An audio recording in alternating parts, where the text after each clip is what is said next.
먼저 시스템 어널리를 통해서 지금 현재 게임이 GPU와 CPU 부분, 어느 쪽 부분에 문제가 있는지를 먼저 파악을 한 후에 분석을 하도록 하겠습니다.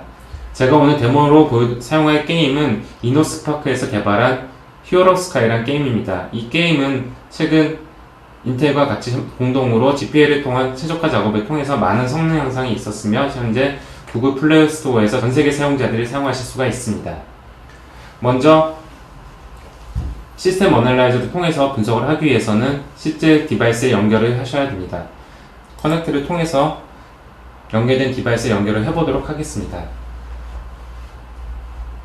현재 설치되어 있는 어플리케이션 목록이 두 가지 타입으로 분석이 되고 있습니다. 하나는 분석 가능한 어플리케이션이 있으며 또한 분석하지 못하는 어플리케이션이 있습니다. 여러분들이 만든 게임이나 어플리케이션을 GPA로 분석하시기 위해서는 몇 가지 옵션들을 추가해 주셔야 됩니다. 만약에 유니티로 만든 게임이라고 하시면은 유니티를 빌드하실 때 디벨롭먼트 빌드 옵션을 주시게 되면 자동적으로 분석 가능한 어플리케이션이 됩니다.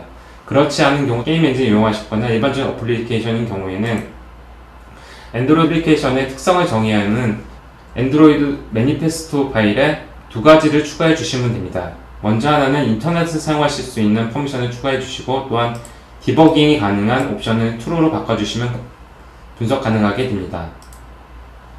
자, 그럼 지금 현재 어플리케이션을 통해서 분석을 해보도록 하겠습니다.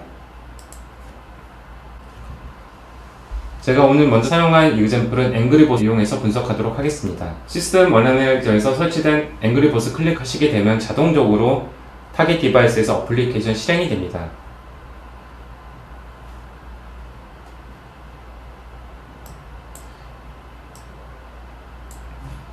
지금 실시간적으로 현재 어플리케이션 CPU 로드와 또 프레임 수 또한 GPU 비즈를 보여주고 있습니다.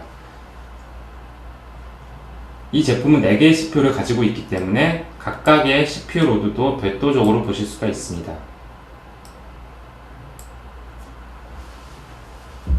현재 CPU 0와 CPU 1에 대한 데이터 값을 보실 수가 있습니다. 또한 이외에 디스크 리드에 얼마만큼 시간이 걸리는지 네트워크 관련된 부분도 따로 실시간으로 보실 수가 있습니다. 또한 엔드로이드에 사용하는 오픈GL에 대한 여러가지 값들도 실시간으로 모니터링 하실 수가 있습니다.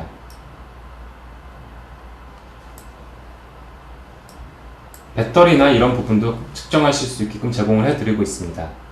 먼저 앞에서 말씀드렸듯이 먼저 게임에 대해서 분석을 하실 때는 이 게임이 GPU와 CPU 중 어느 쪽의 바틀렉인지에 대해서 파악을 하셔야 됩니다. 시스템 어널라이저는 이 부분을 가장 쉽게 파악하실 수 있는 방법을 제공하고 있습니다. 오버라이드 옵션을 통해서 여러분 지금 현재 실행되고 있는 앵그리봇이 GPU와 CPU 쪽 어느 부분에 문제가 있는지를 파악하실 수가 있습니다. 가장 쉽게 파악하시는 방법은 Disable Draw Call이라는 옵션이 있습니다. Disable Draw Call은 실제적으로 게임에서는 드로우 콜을 보내지만 GPU 쪽으로는 실제로 하나로 데이터가 가지 않습니다. 그렇기 때문에 쉽게 말하면 패스트 GPU가 되는 상태로 변경이 되어 있습니다. 이런 상태가 됐을 때 프레임 수가 올라가게 되면 지금 현재 이 게임은 GPU 쪽에 바틀렉이 걸려서 현재 성능이 나오지 않는다고 파악을 할 수가 있습니다. 그럼 Disable Draw Call을 통해서 한번 분석을 하도록 하겠습니다. Disable Draw Call을 하게 되면 실제적으로 GPU 쪽에 어느 데이터도 가지 않고 있기 때문에 화면은 검정색으로 표현이 되면서 지금 현재 보시다시피 프레임 수가 아까 39프레임, 40프레임에서 55프레임으로 증가를 했습니다. 즉 이 말은 이 게임은 현재 GPU 쪽에 많은 바틀렉이 있어서 성능을 많이 내지 못하고 있습니다. 이런 경우에는 이제 문제가 되는 프레임을 덤프를 받아서 분석을 하실 수가 있습니다. 프레임 어널라이저를 통해서 분석을 하기 위해서는 현재 이 프레임을 덤프를 받아야 되는데 덤프를 받는 방법은 상단에 카메라 모양의 버튼이 있습니다. 이 버튼을 누르시게 되면 현재 디바이스에서 화면이 멈춰져 있으면서 그 한 프레임을 덤프를 받고 있습니다. 현재 지금 덤프가 끝났고요. 이 덤프가 된 내용을 가지고 GP 프레임 어널라이즈 통해서 좀 더 깊게 분석을 해보도록 하겠습니다. 그래픽 프레임 어널라이저를 실행을 시켜서 좀 전에 덤프 받은 내용을 좀 더 분석을 해보도록 하겠습니다.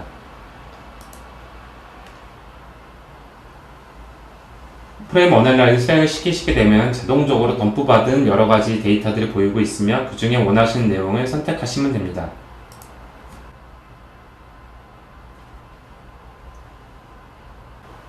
프레임 어널라이저를 실행하실 때에도 역시 USB로 타겟 디바이스를 연결을 하셔야 됩니다. 이 프레임 어널라이저도 분석을 할 때 이 데이터를 실제적으로 디바이스와 연동을 해서 정확한 데이터 값을 가지고 오게 됩니다. 현재 보시는 내용은 좀 전에 캡처를 받은 프레임에 대한 내용에 대해서 디테일하게 분석을 하고 있습니다. 전체적인 프레임을 받은 내용은 왼쪽 아래에 보이시는 이 내용이 됩니다. 지금 현재 이 프레임에서는 몇 가지 GPU를 많이 사용하고 있는 부분이 보여지고 있습니다. 즉 현재 이러한 바탕화면을 그리는 부분에서 가장 많은 시간을 소요하고 있습니다. 또한 이 부분에 대해서 정확하게 어떤 부분에 대해서 얼마만큼 쓰고 있는 데이터들은 아래 내용에서 보실 수가 있습니다. 즉 현재 프레임 오버뷰는 전체적인 한 프레임에서 사용하고 있는 GPU와 프래그먼트 쉐이더, 버텍스 쉐이더, 또한 메모리에 대한 사용량을 보여주고 있습니다. 제가 지금 현재 또 선택한 가장 많이 사용하고 있는, 즉 이 바탕을 그리는 부분에서 보실 때에는 디테일 탭으로 가시게 되면 제가 선택한 드로우 콜에 대해서만 내용이 나타나게 되어 있습니다. 또한 텍스처 탭으로 가시게 되면 현재 이 드로우 콜에 사용하고 있는 텍스처들을 보실 수가 있습니다. 즉, 이 선택된 텍스처를 통해서 어떠한 텍스처들이 얼마만큼 쓰이고 있는지 분석하실 수 있으며 모바일 디바이스 같은 경우에는 여기 사용되고 있는 텍스처에 압축을 하시는 게 가장 좋은 성능을 내실 수가 있습니다. 또한 스테이트 탭에서 각종 렌더 스테이트나 블렌드 스테이트, 레스토라이제이션까지 분석을 하실 수 있게끔 되어 있습니다. 또한 드로우콜에 사용하시는 쉐이더 코드를 보실 수 있으며 직접 이 쉐이더 코드를 변경을 해서 테스트를 해보실 수가 있습니다. 간단하게 변경을 하게 되면은 이렇게 현재 제가 이 부분만 축적 처리를 해보도록 하겠습니다. 즉 이렇게 변경된 내용을 다시 컴파일 하시지 않고 GPA 프레임 어널라이저에서 간단히 테스트를 해보실 수 있습니다. 그때 변경이 됐을 때의 변화 차이도 디테일해서 보실 수가 있습니다. 올드 밸류는 원래 값이 되겠고요. 뉴 밸류는 이렇게 쉐이더 코드를 변경했을 때의 값을 보실 수가 있습니다. 또한 간단하게 원상태로 변경을 하실 수가 있습니다. 즉 이런 쉐이더 코드, 프래그먼트 쉐이더나 버텍스 쉐이더의 값들도 실제 소스 코드를 변경을 해서 새로 빌드해서 테스트하는 게 아니라 프레임 어널라이저 간단하게 테스트를 먼저 해보실 수가 있습니다. 또한 익스페리먼트 탭에는 몇 가지 성능 분석에 대해서 분석하시는 방법을 제공하고 있습니다. 먼저 이 드로우 콜이 텍스처 문제인지에 대해서 파악을 해보도록 하겠습니다. 2x 옵션을 주시게 되면 강제적으로 여기 사용된 텍스처를 2x2의 심플한 텍스처로 변경을 하게 되어 있습니다.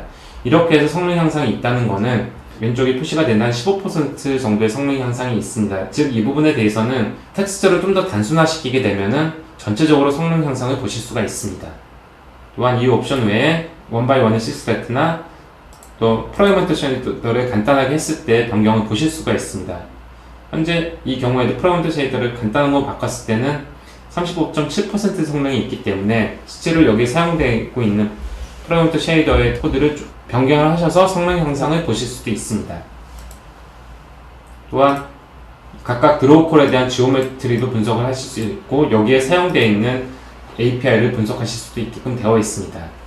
우선적으로 현재 가장 많이 사용하고 있는 이 부분에 대해서는 어떻게 하면 성능 향상할 수 있는 간단한 팁을 좀 알려드리도록 하겠습니다.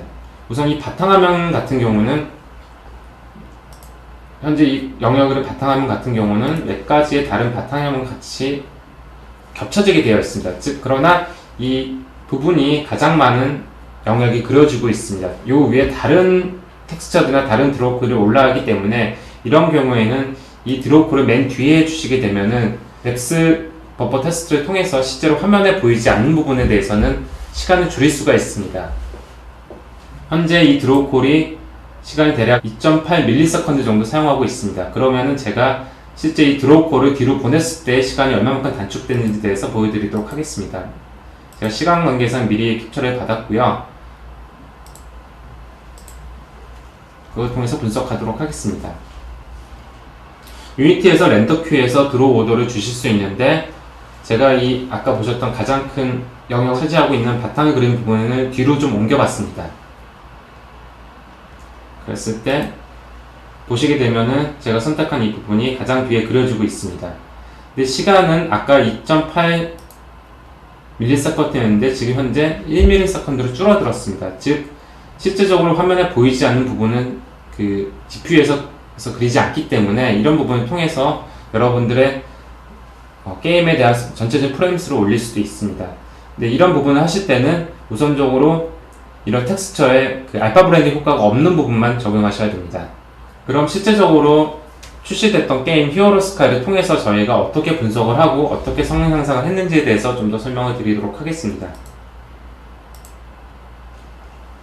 그럼 제가 캡처를 받아놓은 히어로 스카이의 첫 번째 데이터를 갖고 분석을 하도록 하겠습니다.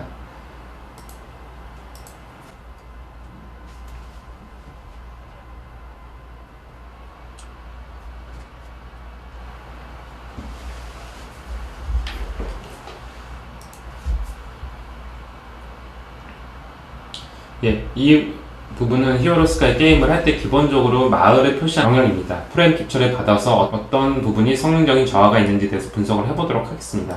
먼저 보시다시피 두 개의 드로우콜이 가장 많은 시간을 차지하고 있습니다. 그 중에 가장 많은 시간을 차지하고 있는 부분은 바닥을 표현하고 있는 부분이고요. 또 다른 한 부분은 구름을 그리고 있는 부분입니다. 근데 실제적으로 전체 그림을 보시게 되면은 화면에 거의 구름이 보이지 않습니다. 즉 바닥이 구름을 거의 가리고 있습니다. 이런 경우에 실제 화면이 이동하게 되면 구름이 나오게 되겠지만 이런 경우에는 구름을 바닥 뒤에 그리신다고 순서를 바꿔주시게 되면은 구름을 그리는 데 들어가는 시간을 많이 줄일 수가 있습니다. 또한 이 바닥을 그리는 경우에도 한 가지 문제점을 파악하실 수가 있습니다. 특히 스테이트를 통해서 보시게 되면은 알파 블렌드가 지금 이네이블이 되어 있습니다. 알파 블렌딩이 이네이블이 되어 있게 되면은 알파 블렌딩을 위해서는 그 전에 그려진 화면의 내용을 가지고 와서 지금 내가 그릴 거와 합쳐서 알파 블렌딩을 표현을 해야 됩니다. 하지만 이 바닥에서는 알파 블렌딩이 필요 없기 때문에 이 부분을 줄이시게 되면은 전체적인 시간을 향상을 시키실 수 있습니다. 그러면은 실제적으로 드로우콜 같은 경우 실제 여러분이 코딩을 해서 변경을 하셔야 되지만 알파 블렌딩 같은 경우에는 코딩을 하지 않고 먼저 테스트를 해보실 수가 있습니다. 자, 현재 이 드로우콜을 잔디 바닥을 그리는데 약 3ms 정도 시간을 차지하고 있습니다. 그러면은 알파 블렌딩을 제가 폴스로 바꿨을 때 얼마만큼 시간이 단축이 되는지 한번 확인을 해보도록 하겠습니다. 현재 아까 3ms의 시간에서 약 1.7ms로 시간이 변경이 됐습니다. 즉 필요없는 알파 블렌딩이 들어간 텍스처들을 변경을 하시게 되면은 전체적으로 시간을 또 줄일 수 있게끔 되어 있습니다. 그럼 이 두 가지 말씀드렸던 드로우콜을 바꾸는 거와 구름을 그리는 순서를 현재 보시는 이 바닥 지형의 뒤로 변경을 하시고 알파 블렌딩을 전체적으로 바꿨을 때 얼마만큼 시간이 변동이 되어 있는지를 한번 확인해 보도록 하겠습니다. 먼저 원상태로 제가 다시 변경을 하고요.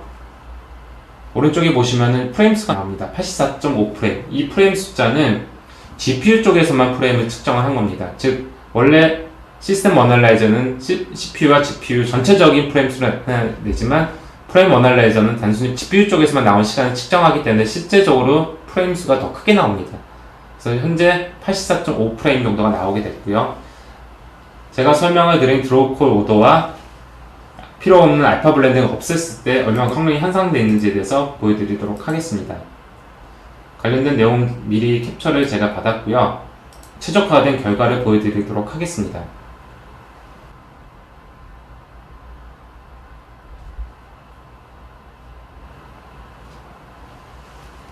아까 전체적으로 최적화되기 전에 약 85프레임 정도가 나왔는데 지금 최적화가 되고 나서 112프레임 정도가 나오고 있습니다. 즉 한 30프레임 정도의 성능 향상이 있었습니다. 그러면 나머지 부분들이 얼마나 최적화됐는지에 대해서 보도록 하겠습니다. 우선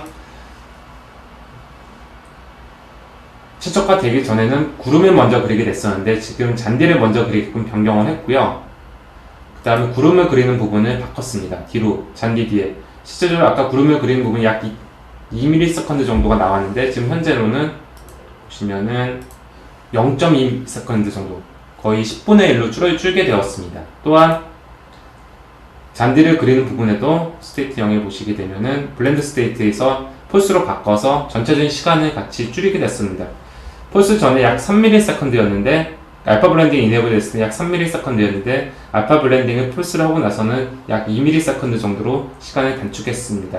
이 두 가지만을 통해서 다른 변경이 없이도 약 GPU 쪽에서는 30프레임 정도의 성능 향상을 얻을 수가 있었습니다. 많은 게임들을 제가 분석을 해보면은 이 드로우 오더를 맞추지 않고 하시는 부분이 많이 있습니다. 즉, 이 드로우 오더만 수정을 하셔도 어느 정도의 게임의 성능 향상을 보실 수 있고요. 또한 불필요하게 사용된 알파 블렌딩이나 텍스처들을 파악을 하셔서 압축된 텍스처나 또 불필요한 알파 블렌딩을 제거했을 때는 좀 더 많은 성능 향상을 보실 수가 있습니다. GPU에서는 현재 전체 드로우콜에 사용되고 있는 각 텍스처의 정보들을 보실 수가 있습니다. 지금 현재 제가 전체 드로우콜을 선택을 했고요. 그렇게 되면 이제 화면이 노랗게 표시가 됩니다. 이때 사용되고 있는 텍스처들의 표시가 됩니다. 또한 이 텍스처들이 몇 번 사용되는지에 대한 값들도 같이 보여지고 있습니다. 즉, 요 텍스트 같은 경우는 2번 정도 사용이 됐고요. 이 텍스처의 경우에는 7번 정도 사용이 됐습니다. 또한 사용됐던 텍스처의 크기와 포맷도 같이 보여주고 있습니다. 지금 ETC1으로 압축된 경우가 있고 RGBA로 압축이 되지 않은 경우가 있습니다. 이럴 때 압축이 되지 않은 텍스처들을 ETC1이나 PIVOTC와 같이 압축된 포맷으로 변경했을 때는 메모리 사용량을 전체적으로 줄일 수 있고 또한 드로우콜 타임을 또 줄일 수가 있습니다. 이것들을 통해서 여러분들이 갖고 계시는 게임의 성능을 최적화하실 수 있으며 최적화한 후에는 기존에는 고사양의 디바이스만 동작했던 게임이 이제는 저사양의 디바이스에서도 원활히 게임을 수행하실 수가 있습니다. 이를 통해서 여러분들의 게임이 다양한 디바이스에서 동작할 수 있게끔 만드실 수가 있습니다.